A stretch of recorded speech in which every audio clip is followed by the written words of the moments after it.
Friends, അസ്സലാമലൈക്കും. നമ്മുടെ പുതിയ വീഡിയോയിലേക്ക് എല്ലാവർക്കും സ്വാഗതം. നമ്മൾ ഇന്നിവിടെ കാണിക്കാൻ പോകുന്നത് പഴംപൊരി ഉണ്ടാക്കുന്ന രീതിയായിട്ടാണ്. ഞങ്ങളെ എല്ലാവരും ഒന്ന് കണ്ടു നോക്കി. ആദ്യം മൈദപ്പൊടി ഒരു പാത്രത്തിലോട്ട് ഇട്ട് വെക്കുക. അതിലേക്ക് കുറച്ച് ബേക്കിംഗ് സോഡയും കുറച്ച് ഉപ്പിടുക, പിന്നെ മഞ്ഞൾപ്പൊടി ഇടുക, എന്നിട്ട് അരിപ്പൊടി ഇടുക കേട്ടോ. അരിപ്പൊടി എത്തിനോ നല്ല മുരിഞ്ഞ് കിട്ടാനാണ്, നല്ല ക്രിസ്പി ആയി കിട്ടാനേ. ഇങ്ങനെ തിന്നുമ്പം നല്ല കറുമുറ ഉണ്ടാവാനാണ് കേട്ടോ. പിന്നെ മധുരത്തിന് ആവശ്യമായ പഞ്ചാര ഇട്ടാണ്ട് നന്നാക്കി ഇളക്കി വെക്കുക. പഴം കട്ടില്ലാതെ ചെത്തട്ടോ.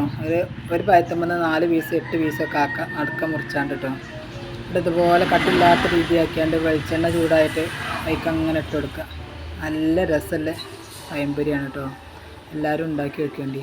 എല്ലാവരും ലൈക്ക് ചെയ്യുക, ഷെയർ ചെയ്യുക, കമൻറ്റ് ചെയ്യുക, സബ്സ്ക്രൈബ് ചെയ്യുക. അപ്പോൾ ഇങ്ങനത്തെ ഓരോ പഴംപൊരിയൊക്കെ വൈകുന്നേരം ചായക്ക് പഴം ഉണ്ടെങ്കിലൊക്കെ ഉണ്ടാക്കി വെക്കുക.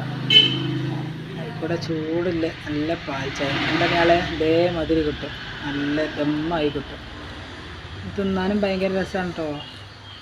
ഉണ്ടാക്കിയല്ല കള്ളക്കുത്തിൽ വാങ്ങി കൈസൽ കണ്ട മയങ്ങി കിസവല ചൊല്ലി കവലോടി മടന്ന്